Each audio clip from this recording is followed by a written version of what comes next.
Lepas pada tu Nabi tawan kota Mekah. Nabi tak pernah buat zolim pun kepada orang kafir menyembah berhala. Siapa nak sembah berhala, sembahlah. Hak buat kesalahan jenayah saja dihukum mengikut akan hukum yang dijalankan oleh Nabi kita Muhammad sallallahu alaihi wasallam. Ni tuan-tuan kena faham nah. Jangan ingat sebab apa? Orang kafir ni sementara dia minoriti tak apa. Jangan dia majoriti. Peringat kat kita ni. Ambil peristiwa hijrah Nabi, paksa apa kena teruk umat Islam? Kerana waktu tu yang pegang kuasa di kota Mekah adalah orang kafir. Lepas pada tu Nabi tawan Fathu Mekah, orang kafir tak pernah dibuat apa-apa kezaliman. Ini hebatnya Islam, tuan-tuan. Macam itulah akan berlaku kata kita hari ini. Ini tuan-tuan. Sahabat tanya Nabi, adakah bilangan kami sedikit ketika itu? Nabi jawab, bal antum yauma izin kasir. Bahkan kamu ketika itu ramai, Nabi kata. Kita umat Islam ramai. Berapa bilion kita, di mana-mana negara semua ada orang Islam. Walakinnakum rusa'un karusa'isail.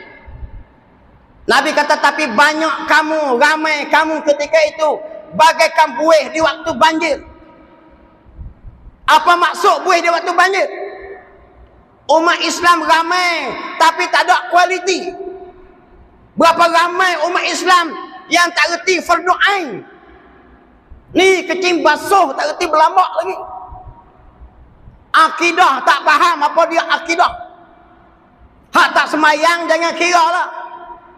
Tak kira lagi hak tak puasa bulan Ramadan. Tak kira lagi yang tak reti baca Quran.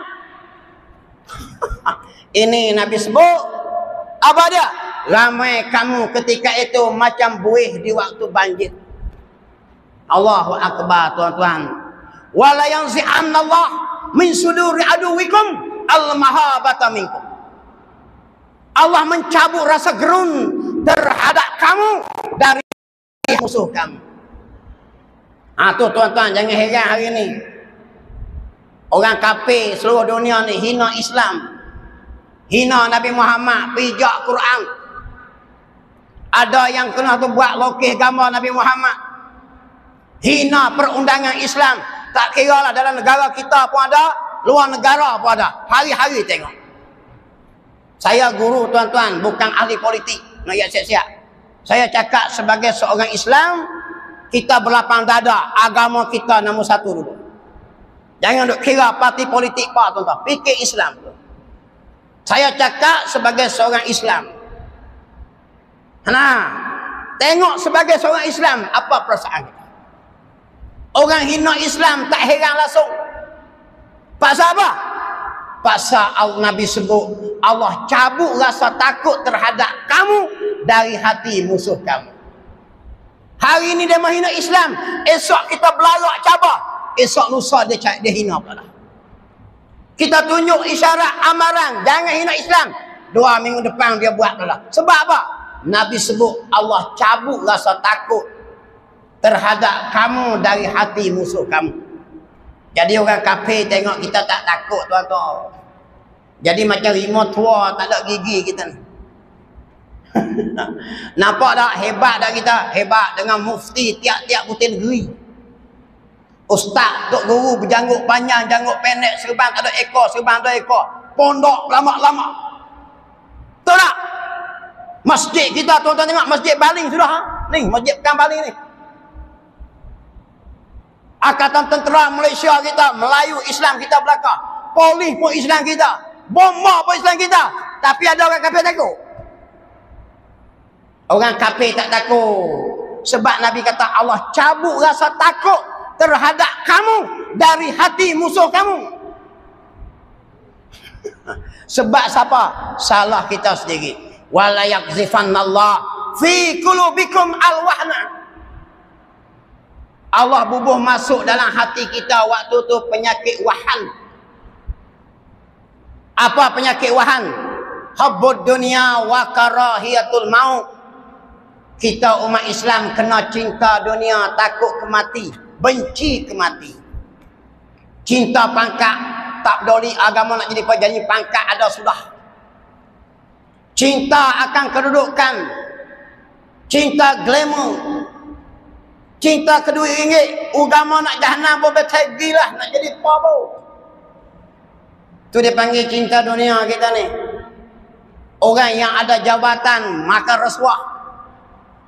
Orang yang diberi amanah mengkhianati amanah padahal dia Islam. Dia sanggup jual agama dia. Ini sebab dia. Maka Allah hantar kita umat Islam tara ni lah tuan-tuan. Malaysia ni alhamdulillah lagi. Tempat lain teruk habis cakap. Tengok di India macam mana India. Kuasa pegang kuasa semuanya Hindu pegang. Hindu India. Tuan-tuan, tengok umat Islam di Assam macam mana dia bab masalah kedudukan tanah, masalah kerakyatan, masalah pelajaran. Kita duduk nombor grade nombor berapa di India, sedangkan umat Islam berjuta Islam. Sebab apa tuan-tuan? Kuasa dipegang oleh orang kafir. Ini Nabi SAW sebut. Jadi mesyuarat tuan-tuan, sambung kat tadi. Mesyuaratlah orang kafir pada 26 Safar belah pagi di Darul Nadwah. Nabi kita Muhammad sallallahu alaihi wasallam bermesyuarat dengan Abu Bakar As-Siddiq radhiyallahu anhu. Ya pergi rumah Abu Bakar pada tengah hari 26 Safar. Jumpa dengan Abu Bakar, Abu Bakar bawa tubik 2 ekor unta. Allah arah dah Nabi Muhammad suruh hijrah. Nampak lagi?